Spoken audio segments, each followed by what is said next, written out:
Welcome back guys, आप सभी का स्वागत है लर्निंग लीग यूट्यूब चैनल पर। तो गाइज हमने हमारे CSS ट्यूटोरियल के पिछले वीडियो में देखा था CSS आउटलाइन प्रॉपर्टी के बारे में। तो आज के इस वीडियो में हम बात करने वाले हैं CSS टेबल्स के बारे में। तो यहाँ पर सबसे पहले मैं आपको बता दूँ, यदि आपने इस प्लेलिस्ट को एक्सेस नहीं किया होगा तो ज़रूर से एक्सेस कर लीजिए ताकि आपको सभी वीडियोज़ यहाँ पर मिलते रहे और इस प्लेलिस्ट को सेव कर लीजिए। तो यहाँ पर आज बात करने वाले हैं CSS टेबल्स के बारे में। इसके लिए मैंने क्या किया है, सबसे पहले यहाँ पर हमारे HTML प्रैक्टिस नाम के फोल्डर को ओपन विथ कोड करके यहाँ पर मैंने इसमें इस HTML1 नाम के फोल्डर में एक फ़ाइल बना ली है tut6.html।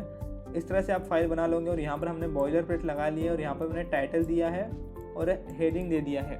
और जैसे मैं ऐसे गो लाइव करूँगा इसे, तो हमारी वेबसाइट इस तरह से आपको दिखाई देने लगेंगी। CSS टेबल, हमने टेबल के बारे में हमारे पिछले वीडियो में भी देखा था।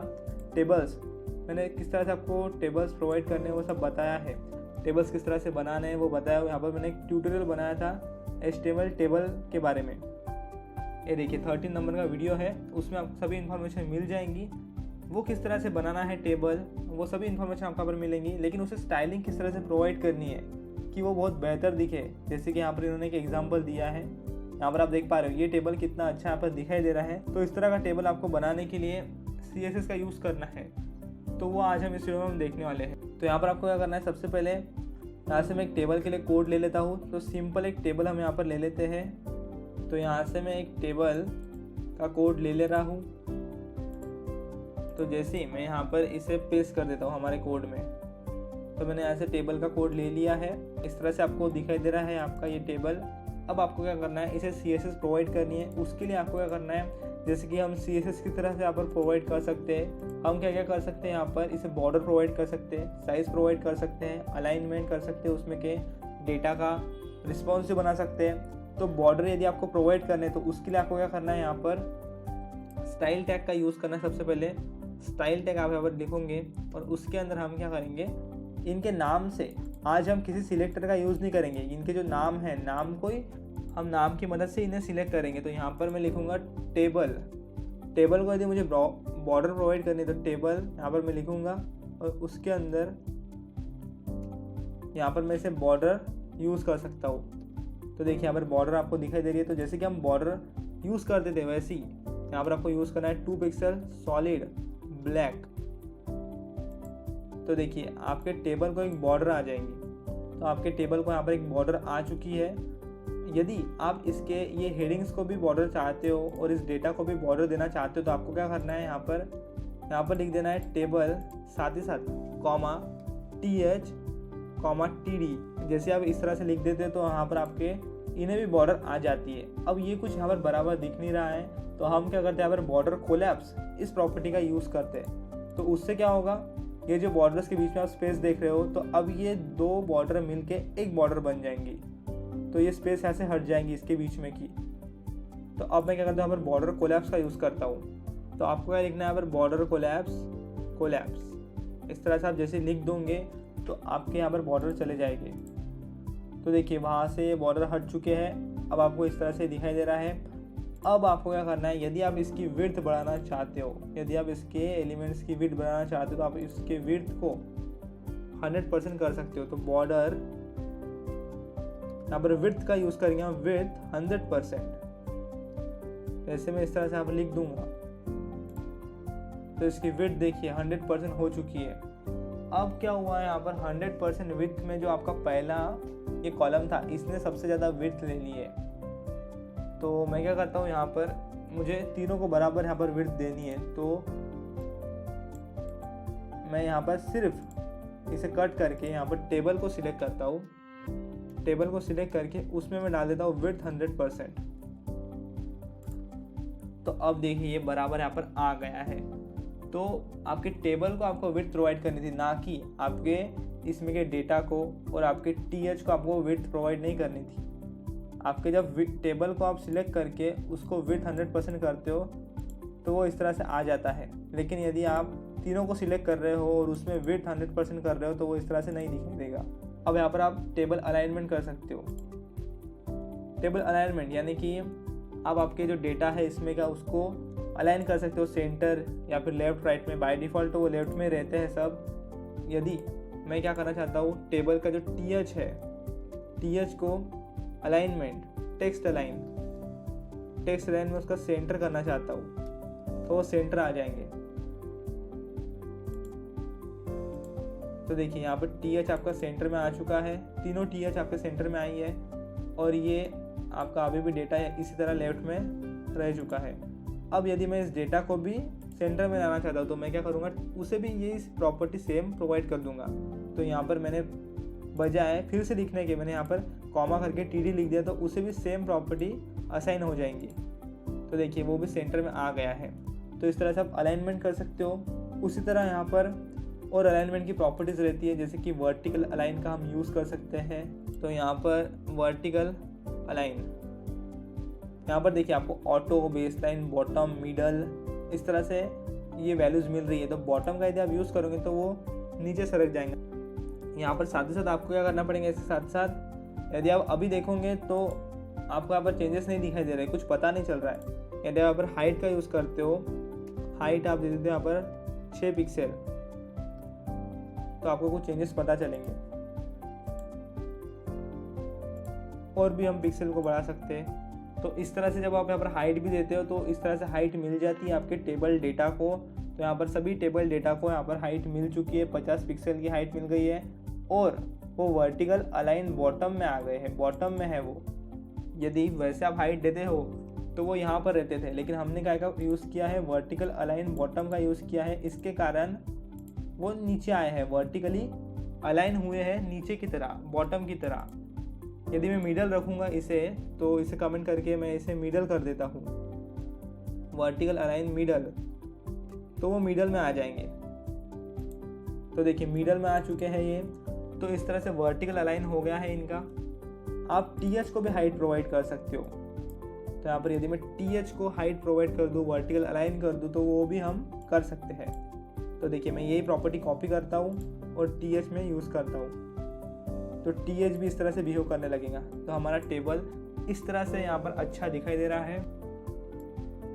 तो गाइस स्टाइल में आपको यहाँ पर एक बताया होवर टेबल।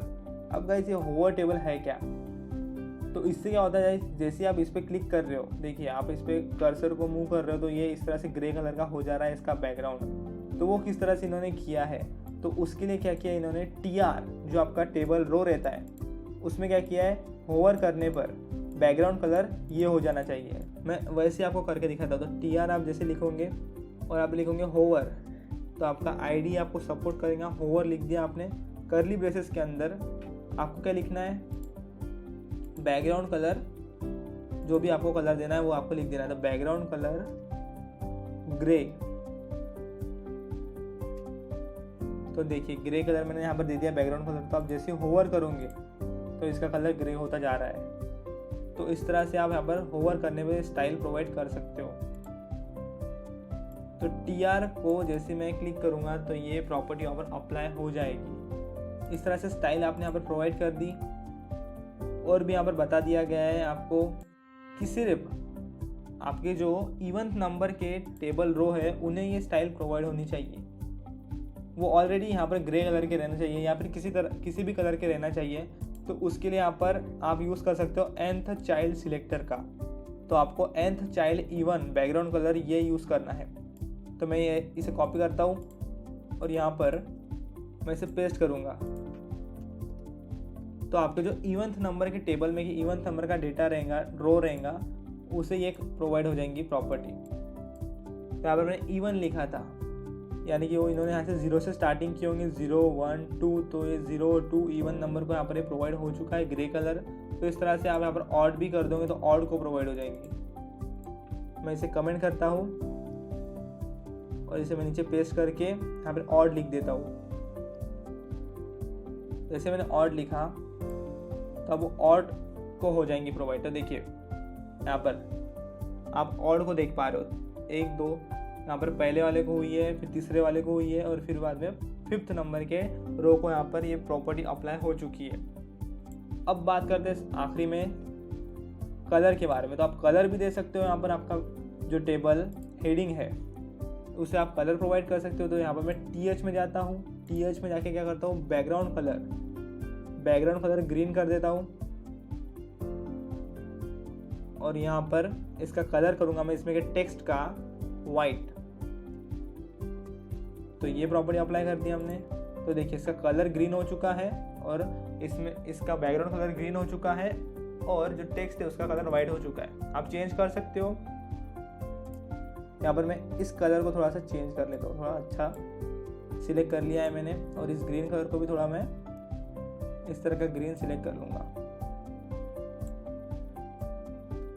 तो अब हमारे वेबसाइट को हम देखेंगे तो इस तरह से आपको दिखाई दे रहा है। अब यहाँ पर आपको रिस्पॉन्सिव किस तरह से बनाना है, सबसे बड़ी खासियत हमारे CSS की। तो रिस्पॉन्सिव बनाने के लिए आपको क्या करना है, टेबल को ड्यू में लेना है और ड्यू को स्टाइल प्रोवाइड करनी है ओवरफ्लो एक्स ऑटो। तो जैसे आप इस तरह की ये स्टाइल यहाँ पर प्रोवाइड कर दूंगे आपके ड्यू एलिमेंट को, क्योंकि आपको टेबल को क्या करना है, ड्यू एलिमेंट में लेना है। तब जब आप किसी स्मॉल डिवाइस में यदि आपके टेबल को ओपन करोगे तो इस तरह से आपको एक यहाँ पर स्क्रॉल बार दिखाई देगा, क्योंकि छोटे मोबाइल में या फिर किसी मोबाइल में आपको इस तरह से टेबल बड़ा दिखाई नहीं देगा। तो आपको वहाँ पर क्या चाहिए, इस डेटा को देखने के लिए स्क्रॉल बार चाहिए। तो वहाँ पर आपको स्क्रॉल बार मिल जाएगा जब आप इस प्रॉपर्टी का यूज़ करोगे। तो यदि आपको रिस्पॉन्सिव बनाना है तो आप क्या करना, यहाँ पर इस टेबल को, ये जो हमने लिखा है टेबल, यहाँ से जो टेबल हमारा स्टार्ट हुआ है, इस टेबल को क्या करना है, एक ड्यू में डाल देना है। तो मैंने इसे यहाँ से कट किया, एक ड्यू बनाया, ड्यू के अंदर मैंने इसे डाल दिया है, अभी डाल दिया। अब मैं क्या करता हूँ, ड्यू को स्टाइल प्रोवाइड करता हूँ। तो गाइस जैसे भी आप कभी भी प्रैक्टिस करोगे, यदि आप अटक जाते हो, बीच में स्टक हो जाते हो, तो आपको क्या करना है, गूगल सर्च करना है और वहाँ पर आपको सभी इसका सोल्यूशन मिल जाएगा। अब आपका जो टेबल है वो रिस्पॉन्सिव भी बन गया है। अब मैं इंस्पेक्ट करके इसे जब मोबाइल में देखूंगा, देखिए आपको एक नीचे स्क्रॉल बार दिखाई दे रहा है। ये स्क्रॉल बार ऐसे छोटे डिवाइस में यदि आप यूज़ करते हो तो ये स्क्रॉल बार आपको मिल जाता है। तो इसी का ये यूज़ है। अब यहाँ पर तो आपको मिलेगा नहीं, क्योंकि यहाँ पे आपको जैसे ही आपकी इमेज श्रिंक होने लगेगी, ये आपका टेबल श्रिंक होने लगेगा, तब आपको स्क्रॉल बार यहाँ पर मिल जाएगा, क्योंकि आपको यहाँ पर आपका कंटेंट देखना है। छोटे मोबाइल में भी आपको कंटेंट देखना है, तब आपको ये बहुत काम का है। अभी तो मैंने इतने साइज पे से ओपन किया है, तो आप यहाँ पर चेंजेस देख पा रहे हो। ये देखिए स्क्रॉल बार आपको दिखाई दे रहा है, जैसे कि यहाँ पर इन्होंने बताया है। तो इस तरह से यहाँ पर आज हमने टेबल के बारे में देखा, किस तरह से आपको टेबल की प्रॉपर्टी प्रोवाइड करनी है, किस तरह से उसे स्टाइल प्रोवाइड करना है, तो वो हमने सब देख लिया है गाइस। तो आशा करता हूँ गाइस ये वीडियो आपके लिए यूजफुल रहा होगा। तो ज़रूर से इस वीडियो को आपके दोस्तों तक शेयर करिए, इस प्लेलिस्ट के बारे में उन्हें बताइए और इसी तरह की वीडियोस के लिए हमारे चैनल को सब्सक्राइब कर दीजिए, ताकि आपको इसी तरह की वीडियोस यहाँ पर मिलते रहें और भी यूजफुल वीडियोस आपके लिए यहाँ पर आते रहेंगे। जरूर से सब्सक्राइब कर दीजिए। मैं मिलूंगा आपको अगली वीडियो में, तब तक के लिए जय हिंद, वंदे मातरम।